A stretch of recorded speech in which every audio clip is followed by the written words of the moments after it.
अस्सलाम वालेकुम स्टूडेंट्स, कैसे हैं आप लोग? उम्मीद है आप सब खैरियत से होंगे। I am Saeeda Kamla Nadeem, I am your biology teacher for class 9th. Today we are going to start our new chapter, which is chapter number 3, biodiversity.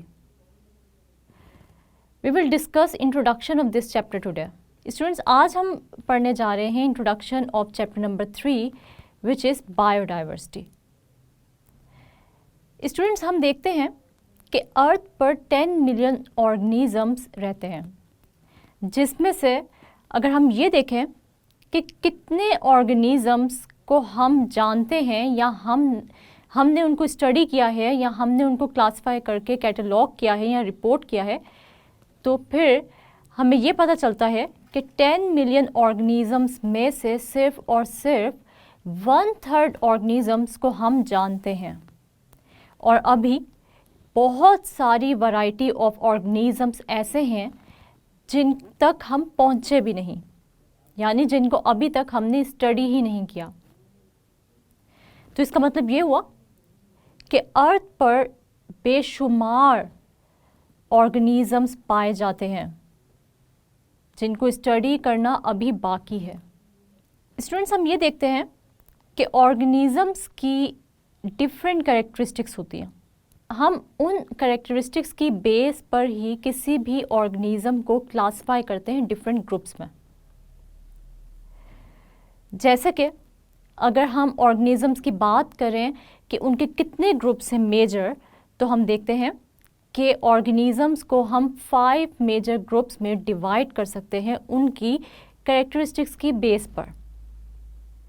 जैसे कि prokaryotes, protist, fungi, plants and animals. ये 5 ग्रुप्स हैं जो कि अपनी अपनी characteristics रखते हैं। अगर हम लोग प्रोकैरियोट्स की बात करें तो प्रोकैरियोट्स ऐसे ऑर्गेनिज़म्स हैं जो कि प्रोकैरियोटिक सेल से बने हैं। और प्रोकैरियोटिक सेल्स क्या होते हैं? प्रोकैरियोटिक सेल्स ऐसे सेल्स होते हैं जिनमें वेल डिफाइंड न्यूक्लियस प्रेजेंट नहीं होता और ना ही उनके ऑर्गेनेल्स मेम्ब्रेन बाउंडेड होते हैं। अगर हम ये देखें कि इनका जेनेटिक मटेरियल कैसा होता है, तो इनका जेनेटिक मटेरियल न्यूक्लियस में नहीं प्रेजेंट होता, बल्कि प्रेजेंट होता है साइटोप्लाज्म में। क्योंकि प्रोकैरियोटिक सेल कोई भी वेल डिफाइंड न्यूक्लियस नहीं रखता। प्रोकैरियोट्स में बैक्टीरिया और साइनोबैक्टीरिया आ जाते हैं। इसके अलावा अगर हम बैक्टीरिया की बात करें तो अक्सर बैक्टीरिया हमारे लिए बहुत बेनिफिशियल होते हैं, यानी हमें फ़ायदा पहुंचाते हैं, और अक्सर ऐसे बैक्टीरिया भी होते हैं जो कि हम में डिजीज़ कॉज करते हैं। अगर हम दूसरे ग्रुप की बात करें तो वो है प्रोटिस्ट। प्रोटिस्ट ऐसा ग्रुप है जिसके अंदर यूनिसेलुलर ऑर्गेनिज़म्स आ जाते हैं या सिंपल मल्टी सेलुलर ऑर्गेनिज़म्स आते हैं जो कि इतने कॉम्प्लेक्स नहीं होते हैं। प्रोटिस्ट में अगर हम देखें तो प्रोटोजोन्स आते हैं, जैसे एमीबा है, पैरामीशियम है या यूग्लिना है। ये सब के सब प्रोटिस्ट में प्रेजेंट होते हैं। इसी तरह एल्गी भी प्रोटिस्ट है। एल्गी के बारे में तो आप लोगों ने सुना ही होगा। अक्सर आप लोगों ने देखा होगा कि जहाँ ज़्यादा देर तक पानी खड़ा रहता है वहाँ पर पानी पर एक ग्रीन लेयर आ जाती है जिसको हम ग्रीन एल्गी कहते हैं, और वो बहुत ही स्लिपरी होती है। अगर हम एल्गी की बात करें तो एल्गी एक फोटोसिंथेटिक ऑर्गेनिज़म है और ये अपना फूड खुद प्रिपेयर करता है with the process of photosynthesis. Protist के बाद जो ग्रुप आता है वो है फंजाई का। फंजाई एक यूकैरियोटिक मल्टी सेलुलर ऑर्गेनिज़म है।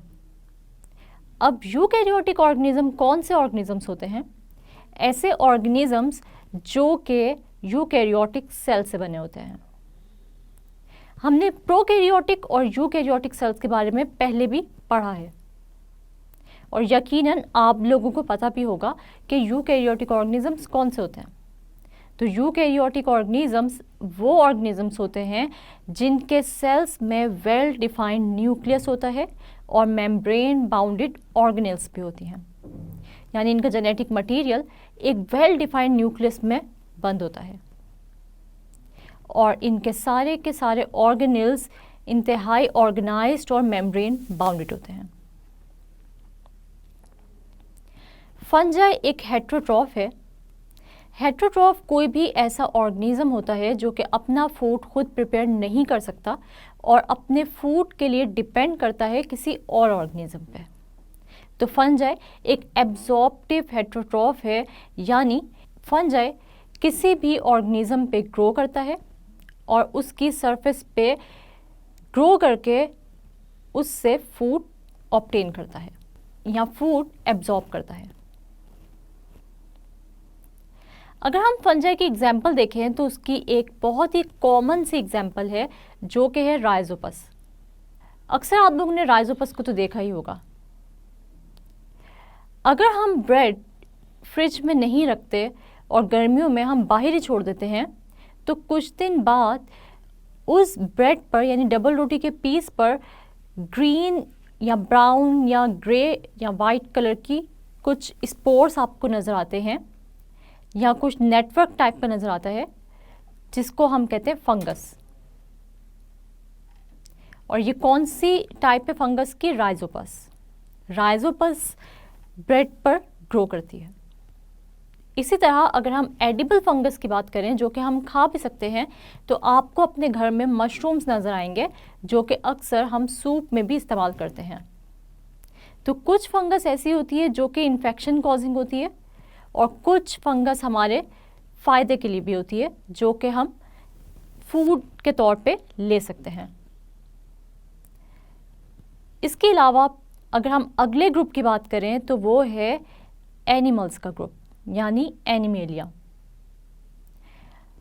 एनिमल्स का तो आप लोगों को अच्छे तरीके से पता ही होगा क्योंकि ह्यूमन बीइंग्स भी बायोलॉजिकली एनिमल्स हैं। अगर हम एनिमल्स की बात करें तो वो यूकैरियोटिक होते हैं और साथ साथ वो मल्टीसेलुलर होते हैं, यानी एनिमल्स ऐसे ऑर्गेनिजम्स होते हैं जो कि बहुत सारे सेल से मिलकर बनते हैं। और यूकैरियोटिक का मतलब क्या है? जैसे मैंने अभी बताया कि ऐसे ऑर्गेनिजम्स जिनमें यूकैरियोटिक सेल्स होते हैं, यानी ऐसे सेल्स जिनका अपना वेल डिफाइंड न्यूक्लियस भी होता है और मेम्ब्रेन बाउंडेड ऑर्गेन्स भी होती हैं। एनिमल्स की एग्जाम्पल्स आप लोगों को बहुत सारी नज़र आएंगी। अगर आप अपने इर्द गिर्द देखें या जैसे मैंने बताया कि ह्यूमन बीइंग्स खुद भी बायोलॉजिकली एनिमल्स हैं। स्टूडेंट्स, इसी तरह अगर हम इनके मोड ऑफ न्यूट्रिशन की बात करें तो एनिमल्स भी हेट्रोट्रॉफ्स होते हैं, यानी ये अपना फूड खुद प्रिपेयर नहीं कर सकते और ये अपना फूड दूसरे ऑर्गेनिज्म से लेते हैं। जैसे कि अगर हम अपनी ही बात करें तो हम फूड लेते हैं, कोई भी फ्रूट, वेजिटेबल, यानी हम प्लांट्स को एज अ फूड इस्तेमाल कर सकते हैं या फिर हम एनिमल्स को भी एज अ फूड इस्तेमाल करते हैं। इसके बाद फिफ्थ जो ग्रुप आ जाता है वो है प्लांट्स का, यानी प्लांटी। स्टूडेंट्स, इसके अंदर जो ऑर्गेनिजम्स आ जाते हैं वो हैं सारे के सारे पौधे। और अगर हम प्लांट्स की बात करें तो ये यूकैरियोट्स होते हैं, मल्टीसेलुलर होते हैं और ऑटोट्रॉफ्स होते हैं। यूकैरियोट्स मतलब इनके सेल्स में भी वेल डिफाइंड न्यूक्लियस होता है और मेम्ब्रेन बाउंडेड ऑर्गेनेल्स होती हैं। मल्टीसेलुलर का मतलब क्या है कि प्लांट्स भी बहुत सारे सेल से मिलकर बने होते हैं। और अगर हम ऑटोट्रॉफ्स की बात करें तो ऑटोट्रॉफ्स का क्या मतलब है? प्लांट्स ऐसे ऑर्गेनिजम्स होते हैं जो कि अपना फूड खुद प्रिपेयर कर सकते हैं, यानी फोटोसिंथेसिस के थ्रू। क्योंकि प्लांट्स में एक ग्रीन पिगमेंट होता है जिसको हम कहते हैं क्लोरोफिल, और सनलाइट को एब्जॉर्ब करके कार्बन डाइऑक्साइड और वाटर को कंबाइन करता है और बनाता है ग्लूकोज। ग्लूकोज फूड होता है जो कि यूज़ होता है बाय द प्लांट्स और ये बनता है प्लांट्स के लीव्स में। तो हम ये कह सकते हैं कि प्लांट के लीव्स प्लांट का किचन होते हैं, जिसके अंदर ग्लूकोज प्रिपेयर होता है by the process of photosynthesis.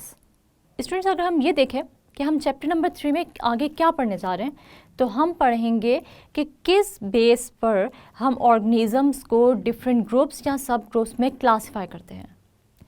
कौन से साइंटिस्ट हैं जिन्होंने क्लासिफिकेशन में मेन रोल प्ले किया।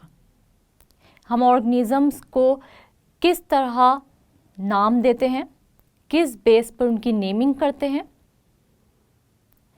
और इसके अलावा हम ये भी पढ़ेंगे कि बायोडाइवर्सिटी क्या होती है और हम बायोडाइवर्सिटी को किस तरह कंजर्व कर सकते हैं।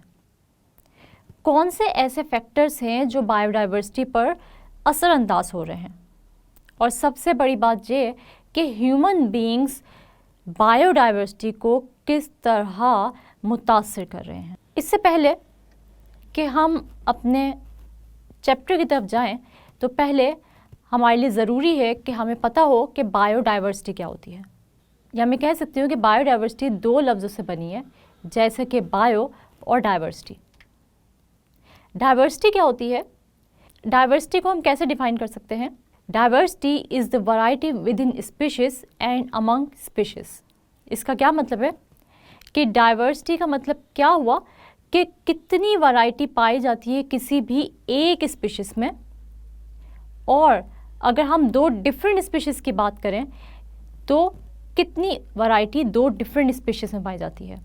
जैसे कि अगर मैं इसकी एग्जांपल लूँ तो हमारे पास एक कैट्स की स्पीशीज़ आ जाती है, और हम ये देखते हैं कि कैट्स की स्पीशीज़ में कितनी वैरायटी ऑफ कैट्स पाई जाती हैं। अगर हम सिर्फ कैट की स्पीशीज़ की बात करें तो बहुत सारी डिफरेंट टाइप्स ऑफ कैट्स आप लोगों को मिलेंगी, यानी बहुत सारी वैरायटी ऑफ कैट्स आप लोगों को मिलेंगी, जिसे हम ये कहेंगे कि ये कैट्स की स्पीशीज़ में वैरायटी है, यानी डाइवर्सिटी है। और अगर मैं एक स्पीशीज़ लूँ कैट्स की और एक स्पीशीज़ लूँ डॉग की, और हम ये देखना चाहें कि कैट्स और डॉग्स में कितनी वैरायटी पाई जाती है, तो ये 2 डिफरेंट स्पीशीज़ हैं, तो मैं ये कहूँगी कि ये अमंग द स्पीशीज़ डाइवर्सिटी हम चेक कर रहे हैं। तो मैं ये कहूँगी कि कैट और डॉग की स्पीशीज़ में हमने वैरायटी देखी, या ये देखा कि कितने टाइप्स ऑफ कैट्स और कितने टाइप्स ऑफ डॉग्स पाए जाते हैं अर्थ पे, तो मैं ये कहूँगी कि कितनी वैरायटी या कितनी डाइवर्सिटी है स्पीशीज़ ऑफ कैट्स में और स्पीशीज़ ऑफ डॉग में, यानी अमंग द स्पीशीज़। मेरा ख्याल से आप लोगों को ये बात समझ आ गई होगी कि diversity with in the species variety क्या होती है, यानी कितने types with in the species organisms के प्रेजेंट हैं, और अमंग द स्पीशीज़ यानी 2 डिफरेंट स्पीशीज़ में कितनी वैरायटी पाई जाती है, उसको हम कहते हैं डाइवर्सिटी। अगर हम ये देखें कि बायोडाइवर्सिटी क्या होती है, biodiversity is the measure of variety of organisms present in different ecosystem, यानी डिफरेंट इकोसिस्टम्स में कितने वैरायटी ऑफ ऑर्गेनिजम्स प्रेजेंट हैं, तो उससे हम कहेंगे बायोडाइवर्सिटी। मतलब इसके अंदर हम कोई एक स्पीशीज़ स्टडी नहीं कर रहे हैं, बल्कि हम ये देख रहे हैं कि कितने डिफरेंट टाइप्स ऑफ ऑर्गेनिजम्स, यानी चाहे वो प्लांट्स हैं, एनिमल्स हैं, माइक्रो ऑर्गेनिजम्स हैं, उनकी कितनी टाइप्स प्रेजेंट हैं अर्थ पे, तो इसे हम कहते हैं बायोडाइवर्सिटी। बायोडाइवर्सिटी आखिर कैसे होती है? अगर हम ये देखें कि बायोडाइवर्सिटी क्यों होती है, यानी आहिस्ता आहिस्ता ऑर्गेनिजम्स में किस तरह चेंज आते हैं या वैरायटी ऑफ ऑर्गेनिजम्स कैसे प्रोड्यूस होते हैं, तो ये प्रोड्यूस होते हैं by the process of evolution. यानी इसका मतलब ये हुआ कि वक्त के साथ साथ अगर हम लोग बिल्कुल लाइफ के स्टार्ट में चले जाएं, तो हम ये कहते हैं कि origin of life micro organism या बैक्टीरिया से हुआ। 600 मिलियन ईयर्स अगो लाइफ सिंपल ऑर्गेनिज्म से स्टार्ट हुई, और आहिस्ता आहिस्ता जैसे जैसे वक्त गुजरता गया वैसे वैसे बैक्टीरिया या माइक्रो ऑर्गेनिज्म जहाँ से लाइफ स्टार्ट हुई उसके अंदर चेंजेस आती गई, यानी एवोल्यूशन होती गई। और जैसे जैसे चेंजेस आती गई तो डिफरेंट टाइप्स ऑफ ऑर्गेनिज्म अपने अंदर चेंजेस लाते गए, और आहिस्ता आहिस्ता एक सिंपल ऑर्गेनिज्म से हम कॉम्प्लेक्सिटी की तरफ आते गए। और एक सिंपल माइक्रो ऑर्गेनिज्म कन्वर्ट हो गए कॉम्प्लेक्स मल्टी सेलुलर ऑर्गेनिज्म में। इसका मतलब ये हुआ कि अगर हम स्टार्ट में देखें तो बायोडाइवर्सिटी यानी वैरायटी ऑफ ऑर्गेनिजम्स इतने सारे प्रेजेंट नहीं थे। जैसे जैसे वक्त गुजरता गया वैसे वैसे एवोल्यूशन के अमल से ऑर्गेनिजम्स गुजरते गए, उनमें चेंजेस आते गए और हमारे पास आज बहुत vast number of organisms present हैं और बहुत ही वैरायटी में प्रेजेंट हैं। यानी बहुत सारी टाइप्स अगर हम देखें तो ऐसी टाइप्स भी कुछ मौजूद हैं ऑर्गेनिजम्स की जिनको कि अब तक हमने एक्सप्लोर ही नहीं किया। इसका मतलब ये हुआ कि अभी भी हमें ये ज़रूरत है कि हम चीज़ों पे रिसर्च करें, उनको स्टडी करें और एक्सप्लोर करें मज़ीद वैरायटी ऑफ ऑर्गेनिजम्स की। अगर हम ये देखें कि कितने ऑर्गेनिजम्स हैं जो नियर फ्यूचर में एक्सटिंक्ट हो सकते हैं, तो तकरीबन 1 मिलियन ऑर्गेनिजम्स ऐसे हैं जो कि फ्यूचर में एक्सटिंक्ट हो सकते हैं, यानी ख़त्म हो सकती हैं उनकी स्पीशीज़। और वो क्यों? क्योंकि जैसे जैसे वक्त गुजर रहा है वैसे वैसे ह्यूमन की पॉपुलेशन बढ़ती जा रही है, जिसकी वजह से ह्यूमन बींग्स को बाकी ऑर्गेनिजम्स की हैबिटेट को डैमेज करना पड़ता है अपनी अर्बनाइजेशन के लिए। यानी अपने रहने के लिए उनको जगह चाहिए और जगह बनाने के लिए वो दूसरों की हैबिटेट क्या करते हैं? डैमेज कर देते हैं। इसकी एक और वजह ये भी है कि जैसे जैसे ह्यूमन बींग्स की पॉपुलेशन बढ़ती जा रही है वैसे वैसे हम दूसरों की हैबिटेट को पोल्यूट भी कर रहे हैं। दूसरे ऑर्गेनिजम्स, यानी अगर मैं एक एग्जांपल लूँ एक ओशन की या सी की, तो हम सारा का सारा केमिकल वेस्ट या केमिकल जो इंडस्ट्रियल वेस्ट होता है वो पानी में छोड़ देते हैं, जिसकी वजह से बहुत सारी स्पीशीज़ ऑफ फिश किल हो जाती हैं। अगर मैं फॉरेस्ट की बात करूं तो हम अपनी अर्बनाइजेशन के लिए या इंडस्ट्रियलाइजेशन के लिए डिफॉरेस्टेशन कर रहे हैं, यानी आहिस्ता आहिस्ता दरख्त काट रहे हैं और वहाँ पर रहने वाले एनिमल्स और प्लांट लाइफ आहिस्ता आहिस्ता ख़त्म होती जा रही है। इसका मतलब ये हुआ, अगर मैं ये कहूँ कि सबसे ज़्यादा ख़तरनाक जो ऑर्गेनिजम्स हैं वो ह्यूमन बींग्स हैं, जो कि दूसरे ऑर्गेनिजम्स की स्पीशीज़ को आहिस्ता आहिस्ता ख़त्म कर रहे हैं या उनकी पॉपुलेशन को आहिस्ता आहिस्ता कम करते जा रहे हैं, तो ये बात गलत नहीं होगी। तकरीबन 16 सेंचुरी से अगर हम अंदाज़ा लगाएं तो 680 वर्टिब्रेट्स स्पीशीज़ ऐसी हैं जो कि एक्सटिंक्ट हो चुकी हैं।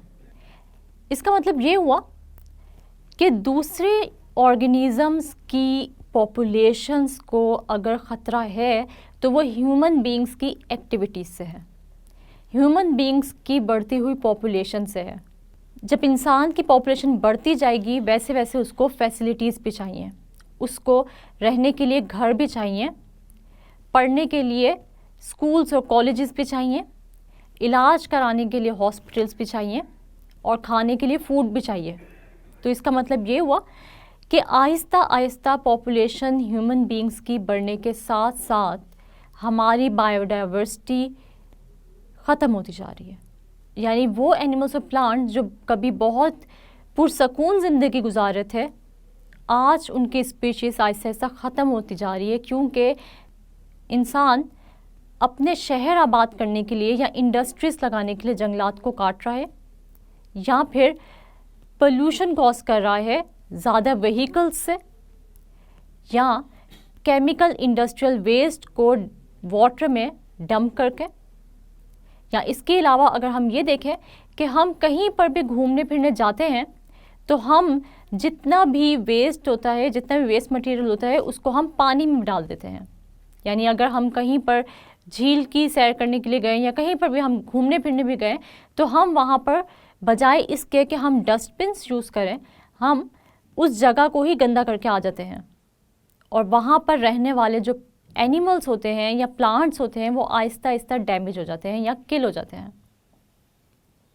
तो इसका मतलब ये हुआ कि सबसे ज़्यादा अगर लॉस ऑफ बायोडाइवर्सिटी का ख़तरा है ऑर्गेनिजम्स को तो वो ह्यूमन बींग्स से है। अगर हम एम्फीबियंस की बात करें तो तकरीबन 40% एम्फीबियंस ऐसे हैं जिनको के एक्सटिंक्शन का ख़तरा है। स्टूडेंट्स, आप लोगों की बुक में दो टर्म्स का भी जिक्र है, जो कि है फ्लोरा और दूसरा है फौना। फ्लोरा होती है डाइवर्सिटी ऑफ प्लांट्स, यानी कितने वैरायटी ऑफ प्लांट्स किसी भी इकोसिस्टम में प्रेजेंट हैं, तो उसको हम कहते हैं उस इकोसिस्टम की फ्लोरा। और अगर हम फौना की बात करें तो फौना का मतलब है डाइवर्सिटी ऑफ एनिमल्स, यानी कितने वैरायटी ऑफ एनिमल्स उस इकोसिस्टम में प्रेजेंट हैं, तो हम ये कहेंगे कि ये उसका फौना है। यानी फ्लोरा किसी भी इकोसिस्टम का, या फिर फौना यानी वैरायटी ऑफ प्लांट्स या variety of animals. Variety of plants और वैरायटी ऑफ एनिमल्स किसी भी इकोसिस्टम के क्लाइमेट पे डिपेंड करते हैं। जैसे अगर मैं बात करूं डेजर्ट एनवायरनमेंट की या डेजर्ट इकोसिस्टम की, तो वहाँ पर सिर्फ वही एनिमल्स और प्लांट सर्वाइव कर सकते हैं जिनको कम पानी में रहने की आदत है, या जो कम बारिशों के बावजूद भी ज़िंदा रह सकते हैं। तो इसका मतलब ये हुआ कि जो क्लाइमेटिक चेंजेस होते हैं उन पर भी वैरायटी ऑफ एनिमल्स और प्लांट्स डिपेंड करते हैं। साथ ही साथ बर्फानी इलाकों में सिर्फ और सिर्फ वही ऑर्गेनिजम्स सर्वाइव कर सकते हैं, यानी ज़िंदा रह सकते हैं, जिनको ज़्यादा ठंड में रहने की आदत होगी या जिनको बर्फ़ में सर्वाइव करने की आदत होगी। अगर कोई भी डेजर्ट एनिमल या हम कोई भी डेजर्ट प्लांट किसी भी बर्फानी इलाके में भेज देते हैं तो वो वहाँ पर सर्वाइव नहीं कर सकेगा। इसी तरह वैरायटी ऑफ एनिमल्स और प्लांट्स किसी भी इकोसिस्टम की सॉइल की क्वालिटी पे भी डिपेंड करते हैं, यानी जितनी अच्छी होगी वहाँ की सॉइल की क्वालिटी, उतनी ही अच्छी होंगी वहाँ की क्रॉप्स या वहाँ पर उतनी ही ग्रोथ होगी प्लांट्स की। जी स्टूडेंट्स, जैसे हमने पढ़ा कि बायोडाइवर्सिटी क्या होती है, यानी वैरायटी ऑफ ऑर्गेनिजम्स, तो ये वैरायटी ऑफ ऑर्गेनिजम्स कहाँ से आई? ये 4 बिलियन ईयर्स ऑफ एवोल्यूशन से प्रोड्यूस हुई। मतलब 4 बिलियन ईयर्स की एवोल्यूशन या आहिस्ता आहिस्ता ऑर्गेनिजम्स के अंदर चेंजेस आते गए और वैरायटी ऑफ ऑर्गेनिजम्स प्रोड्यूस होते गए।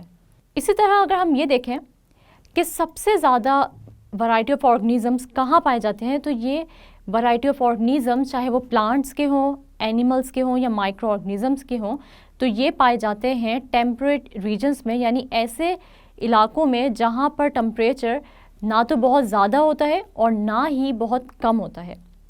और सबसे कम variety of organisms polar regions में पाए जाते हैं। स्टूडेंट्स, अब मैं आपसे एक छोटा सा क्विज लेती हूँ। आपने देखना यह है कि आपको इन क्वेश्चंस में से कितने % क्वेश्चंस के आंसर्स आते हैं।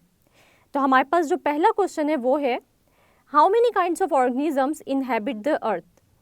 इसका मतलब ये है कि ज़मीन पर कितने काइंड्स के ऑर्गेनिजम्स रहते हैं। तो स्टूडेंट्स, आपको पता है कि इसका आंसर हमने इंट्रोडक्शन में पढ़ा था कि at least 10 million kinds of organisms inhabit the earth, यानी तकरीबन 10 मिलियन काइंड्स ऑफ ऑर्गेनिजम्स हैं जो कि ज़मीन पर रहते हैं। स्टूडेंट्स, दूसरा जो क्वेश्चन मैं आपसे पूछने जा रही हूँ वो क्या है, what are 5 principal groups of organisms. तो स्टूडेंट्स, हमने ये भी पढ़ा था कि हम ऑर्गेनिजम्स को मेजर 5 प्रिंसिपल ग्रुप्स में डिवाइड करते हैं, जिनमें से जो पहला ग्रुप है वो कौन सा है, प्रोकैरियोट्स, दूसरा है प्रोटिस्ट, फिर फंजाई, इसके बाद प्लांट्स और फिर लास्ट पे एनिमल्स। स्टूडेंट्स, इन सब ग्रुप्स की हमने एक्सप्लेनेशन पढ़ी है अपने लेक्चर के स्टार्ट में। आपसे यहाँ पर सिर्फ नेम्स पूछे गए हैं, तो आपने जो है वो सिर्फ नेम्स ही बताने हैं। क्वेश्चन नंबर 3 हमारे पास है, डिफाइन डाइवर्सिटी। तो स्टूडेंट्स, आपने यहाँ पे डाइवर्सिटी की डेफिनेशन लिखनी है, जो कि क्या दी गई है आपकी बुक में, diversity means variety with in a species and among species. इसके बाद क्वेश्चन नंबर 4 है हमारे पास, व्हाट इज़ बायोडाइवर्सिटी। बायोडाइवर्सिटी हमें पता है कि हम इसको कैसे डिफाइन कर सकते हैं। Biodiversity is a measure of the variety of organisms present in different ecosystems.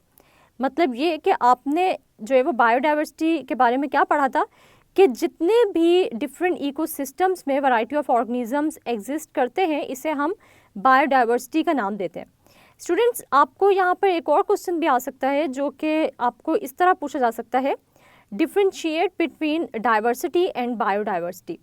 तो स्टूडेंट्स, मैंने जैसे आप लोगों को बहुत सारे लेक्चर्स में पहले भी गाइड किया है कि जब भी किसी भी दो टर्म्स में डिफ्रेंसिएशन आती है तो आपने क्या करना है कि आपने उन दोनों टर्म्स को मार्कर से उनकी हेडिंग्स बनानी है, दरमियान में आपने मार्जिन लगानी है और फिर आपने उनकी डेफिनेशंस और साथ एग्जांपल्स जो भी आपको दी गई हैं वो आपने लिखनी है। इसके बाद हम अपने नेक्स्ट क्वेश्चन की तरफ आ जाते हैं जो कि है व्हाट इज़ फ्लोरा। तो फ्लोरा के बारे में स्टूडेंट्स आपने क्या पढ़ा है? The diversity of plants is called flora. इसके बाद हम देखते हैं क्वेश्चन क्या है हमारे पास, व्हाट इज़ फोना। तो आपको पता है कि फोना को हम कैसे डिफाइन करते हैं? Fauna is the diversity of animals in a region, यानी किसी भी रीजन में जो एनिमल्स की डाइवर्सिटी होती है उसे हम कहते हैं फोना। इसके बाद स्टूडेंट्स हम देख लेते हैं कि हमारे पास अगला क्वेश्चन जो है वो क्या है, what do you know about origin of life, यानी आप ओरिजिन ऑफ लाइफ के बारे में क्या जानते हैं कि लाइफ कहाँ से जो है वो स्टार्ट हुई थी। तो स्टूडेंट्स, ये भी अभी हमने इसी लेक्चर में पढ़ा है जिसके अंदर मैंने आपको इंट्रोडक्शन दिया था बायोडाइवर्सिटी का। तो मैंने आपको बताया था the origin of life is not well known to science, तो limited evidence suggest that until 600 million years ago all life consisted of bacteria and similar unicellular organisms. मतलब ये कि हमने ये पढ़ा कि अभी तक ओरिजिन ऑफ लाइफ के बारे में साइंस को जो है वो इतना ज़्यादा जो है वो नहीं पता, लेकिन जो लिमिटेड एविडेंस मौजूद है उनके मुताबिक तकरीबन 600 मिलियन ईयर्स अगो सारी की सारी जितना भी यानी लाइफ का ओरिजिन है वो किससे स्टार्ट हुआ था? एक बहुत ही छोटे माइक्रो ऑर्गेनिज्म यानी बैक्टीरिया और कुछ सिमिलर यूनिसेलुलर ऑर्गेनिजम्स थे जिनसे लाइफ सबसे पहले जो थी वो ओरिजिनेट हुई थी। और आहिस्ता आहिस्ता ये सिंपल जो ऑर्गेनिजम्स थे यही एवोल्यूशन के थ्रू जो है वो किस में चेंज होते गए, ये वक्त के साथ साथ जो है वो चेंज होते गए कॉम्प्लेक्स ऑर्गेनिजम्स में। तो ये जो कॉन्सेप्ट है ये अकॉर्डिंग टू साइंस है लाइफ के ओरिजिन का। तो स्टूडेंट्स, आपने ये क्विज़ अच्छे से प्रिपेयर कर लेना है क्योंकि ये वो शॉर्ट क्वेश्चंस हैं जो कि एग्ज़ाम पॉइंट ऑफ व्यू से बहुत ही इंपॉर्टेंट है। इसलिए आपने क्या करना है कि इस टॉपिक को यानी इंट्रोडक्शन ऑफ बायोडाइवर्सिटी को आपने एक दफ़ा गो थ्रू करना है और इन शॉर्ट क्वेश्चंस की आपने रिटर्न प्रैक्टिस कर लेनी है। स्टूडेंट्स, आज हम लोग ने चैप्टर नंबर 3 का इंट्रोडक्शन देखा। हमने देखा कि बायोडाइवर्सिटी क्या होती है। बायोडाइवर्सिटी होती है वैरायटी ऑफ ऑर्गेनिजम्स, यानी हमने ये देखा कि अर्थ पे कितने ज़्यादा वैरायटी ऑफ प्लांट्स, एनिमल्स और माइक्रो ऑर्गेनिजम्स प्रेजेंट हैं। ये सब के सब वैरायटी ऑफ ऑर्गेनिजम्स हमें किस तरीके से फ़ायदा पहुंचा रही हैं और हम इन ऑर्गेनिजम्स को किस तरह स्टडी कर सकते हैं, क्योंकि एक वक्त में इतने ज़्यादा यानी मिलियंस ऑफ ऑर्गेनिजम्स को स्टडी करना इंतहाई मुश्किल है, जिसकी वजह से हम ऑर्गेनिजम्स को उनकी कैरेक्टरिस्टिक्स की बेस पर क्लासिफाई करते हैं इनटू 5 ग्रुप्स। जैसे कि हम लोग ने नाम पढ़े थे और देखा था कि इन ग्रुप्स में कौन से ऑर्गेनिजम्स होते हैं। तो हमने ये पढ़ा कि ऑर्गेनिजम्स के 5 ग्रुप्स होते हैं, जैसा कि प्रोकैरियोट्स, प्रोटिस्ट, फंजाई, प्लांट्स और एनिमल्स। हमने ये ग्रुप्स इन ऑर्गेनिजम्स की प्रॉपर्टीज़ या कैरेक्टरिस्टिक्स की बेस पे बनाए। अपने नेक्स्ट लेक्चर्स में हम लोग चैप्टर नंबर 3 को डिटेल में स्टडी करेंगे। उम्मीद है आज का लेक्चर आप लोग को अच्छे से समझ आ गया होगा। नेक्स्ट लेक्चर तक के लिए अपना बहुत सारा ख्याल रखिएगा। तब तक के लिए अल्लाह हाफ़िज़।